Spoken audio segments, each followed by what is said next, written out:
Si aujourd'hui tu te sens débordé et que t'as pas le temps, ou quoi qu'est-ce, et pourtant parce que tu jongles de droite à gauche par rapport à ton travail ou quoi que ce soit, à ton métier ou quoi que ce soit, ou peut-être les enfants ou toutes les petites tâches comme ça au quotidien que tu as dans la vie de ton quotidien. En tout cas, moi c'est Landré, coach spécialisé du coup pour la remise en forme, transformation physique et tout ça. Là. Donc dans cette vidéo, je vais aller dans le vif du sujet, je vais t'expliquer un peu comment être plus organisé par rapport à tout ça. Simple. Et mon but étant, c'est que peut-être que la femme ambitieuse euh, que tu es, elle aspire à devenir, à être aussi ambitieuse aussi au niveau de son physique. Et peut-être qu'à ce niveau-là, il y a un blocage. Peut-être dans ta carrière, ça passe plutôt bien, mais tu es plutôt bloqué au niveau de ton physique et ça te dérange. Ok. Donc, on va aller dans le sujet. Je vais t'expliquer en trois parties comment être plus organisé. Trois blocs. L'un les plus importants l'une après l'autre. Donc, on va aller dans le sujet. Première étape, du coup, ce serait de t'arrêter de vouloir tout faire dans ta tête. Stop ça, arrête de vouloir tout faire dans ta tête et fais une chose une chose par étape. Ok. Donc la première que je vois chez toutes les femmes en général, c'est qu'elles que j'accompagne, c'est qu'elles veulent se gérer mentalement.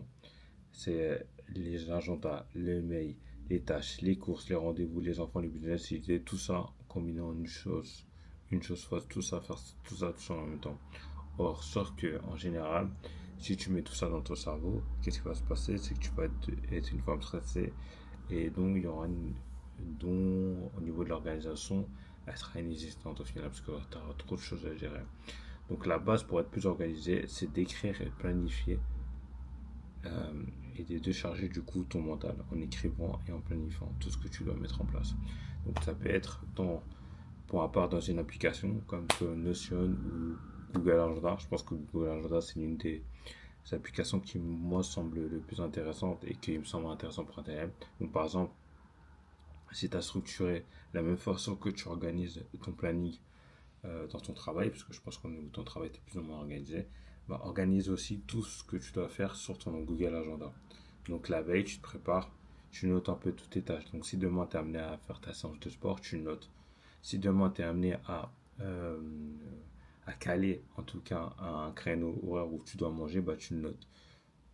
Décharge tout ce que tu peux sur ton Google Agenda. Parce qu'en fait, chaque heure en général, à chaque heure, tu peux décharger, tu peux noter quelque chose.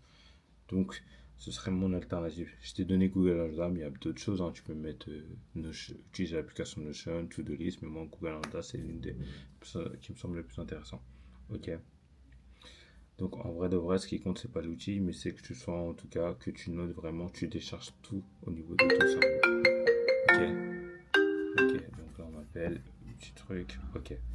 Ensuite, le deuxième point, ce serait la règle des trois priorités. Ensuite, le deuxième point, du coup, ce serait la règle des trois priorités. En gros, là, on revient par rapport à la liste de to-do list ou du calendrier que tu notes et tout. Ne mets pas trop de choses à faire durant une journée. Essaie de, de ressasser juste trois choses qui sont le plus importantes et de le noter. Et c'est, moins t'en mets, et en fait, moins t'en mets, et mieux t'as plus de chances de les faire. Donc je m'explique. Si tu mets trop de choses à faire, il se sait qu'à la fin de ta journée, tu n'as pas réussi à faire tes choses. Mais si tu mets juste trois choses essentielles pour toi à faire, tu es bien d'accord avec moi que ces trois choses-là, il y a plus de chances que à la fin de ta journée, tu les aies fait, que tu vas les faire. Donc, veille à mettre ces trois choses essentielles. Donc, par exemple, on va dire que tu as ta journée de travail et tout, là, tu fais tes tâches. À la fin de ta journée, tu notes, tu le mets dans un planning que, écoute, je vais me rendre à la salle de sport, par exemple. C'est un exemple, hein. Et je vais veiller du coup à manger qualitativement à la fin de la journée. C'est simple. Trois choses, tu vois. Deux choses. Là, j'ai mis deux. Ça peut être une autre chose, tu vois. C'est un exemple. Mais du coup, tu veilles en tout cas à mettre des choses simples que tu peux mettre en application et tu mets pas trop de trucs dans ton agenda, tu vois. Et ces trois choses-là, à partir du moment que tu l'auras réalisé, tu te rendras compte que c'est très simple. Et tu essaies de faire ça au fur et à mesure. Plus tu rajoutes un autre jour, tu peux rajouter d'autres tâches. Mais en tout cas, n'essaie pas de trop en rajouter dans ton planning, dans ton agenda. Ok. Et dès lors que tu as fini de faire ces trois choses-là, Si tu veux te rajouter des choses en plus, bah, ce sera du bonus. Mais en tout cas, au moins, tu sais que tu auras au moins finalisé les trois choses que tu as mis en place et le reste, tu peux le faire en plus. Et si tu les as pas fait, mais en tout cas, au moins, tu ne tireras pas trop frustré par rapport à tout ça parce que tu as déjà complété les trois choses importantes pour toi aujourd'hui. Du coup, dernier point en tout cas, ce qui me semble le plus pertinent du coup, c'est d'organiser ta semaine en bloc et non pas par hasard. Ok? Donc les femmes, selon moi, qui réussissent et qui travaillent malgré que quand elles n'ont pas le temps, elles créent du temps, tu vois. Ok, donc concrètement, on va faire un bloc business, par exemple, un bloc sport, un bloc repos, un bloc administratif, un bloc création de contenu, un bloc famille. Je te donne un exemple par là. Tu vois, on va faire tout en question en bloc. Comme ça te permet de ne plus forcément être en mode réaction, mais d'enchaîner sans passer du temps à réfléchir, ok? Et de garder un rythme sans te disperser. Donc, et oui, même le sport, en gros, ça doit avoir un bloc. Parce que quand tu as ton bloc au niveau de ton travail, il faut que tu t'accordes aussi un bloc au niveau de ton sport. Donc, ce bloc-là, tu peux le mettre par exemple en fin de journée, en début de journée, mais essaie de mettre tout en bloc et tout, de t'engager avec toi-même à les réaliser vraiment. Ok. Et c'est là que ça va faire toute la différence au niveau de ton énergie et que à partir du moment que tu seras plus organisé, tu verras que tu auras moins de stress et tu seras plus aligné par rapport à tout ce que tu souhaites mettre en place à la personne, à la nouvelle femme que tu veux être vis-à-vis de tout ça.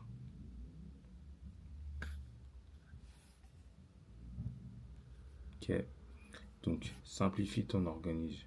Donc aussi simple que ça, aussi simplifie ton environnement. Donc du coup, l'organisation, c'est pas seulement de planifier, c'est aussi de simplifier.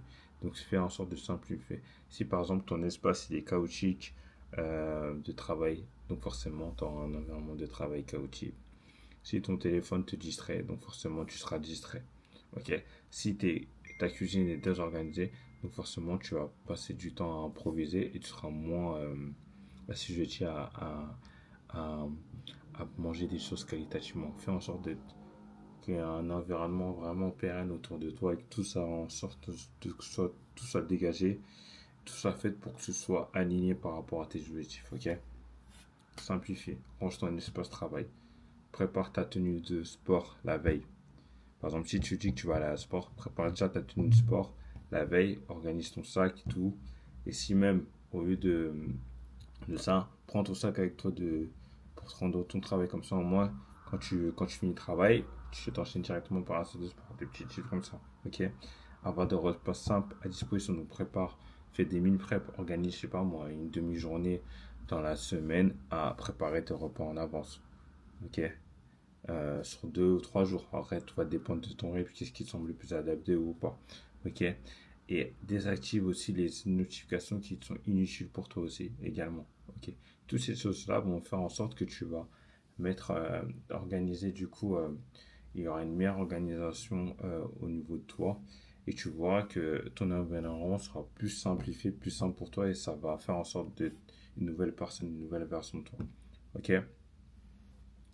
Donc voilà, en mettant en plus ces choses de simples, je te garantis en tout cas que tu peux devenir une meilleure version de toi-même. Pour ma part, une transformation physique que ça se passe quand même, selon moi, par une organisation. Parce qu'à partir du moment où tu es organisé, donc forcément tout est aligné et tout sera beaucoup plus facile pour toi, pour ta transformation physique. Tu vas organisé, donc forcément tu vas mettre en place les actions nécessaires pour aller à ce sport ou à mieux manger. Et tu vois, en mettant en corrélation ça et aussi également par rapport à ton sommeil, tu gardes davantage et tout, en mettant tous en corrélation, tout ça, c'est ces différentes étapes, ça va faire en sorte que, à finir, sur la durée, tu puisses devenir une nouvelle, meilleure version de toi-même. Ok? Ok. Donc, ça, en tout cas, c'est les choses simples sur lesquelles je m'appuie et que j'arrive à mettre en place avec les différents élèves que j'accompagne et ce qui m'a permis d'avoir les différents résultats que j'ai eu avec tous mes élèves à l'heure actuelle. On n'est pas forcément sur le fait de se dire, oui, une question d'aller à la salle de sport, de leur dire quoi exactement, quoi faire en salle de sport et de bien manger ou quoi que ce soit. C'est vraiment un écosystème, tout un écosystème, aussi bien au niveau sur le côté sportif, nutrition et surtout sur le côté mindset. Donc moi, je fais en sorte de vraiment les accompagner et d'être vraiment une seconde épaule sur laquelle elle peut se reposer en leur donnant des conseils vraiment qui peuvent leur aider sur du court terme et forcément sur du long terme. Donc, en tout cas, si tu veux savoir un peu plus par rapport à tout ça, sur comment je pourrais te personnaliser par rapport à ta situation, n'hésite pas en tout cas de m'envoyer un DM sur Instagram ou de m'envoyer ou de prendre rendez-vous sur le lien en description de toute cette vidéo. Ok? Donc prends soin de toi. Avec cette vidéo-là, je pense que tu as tous les éléments nécessaires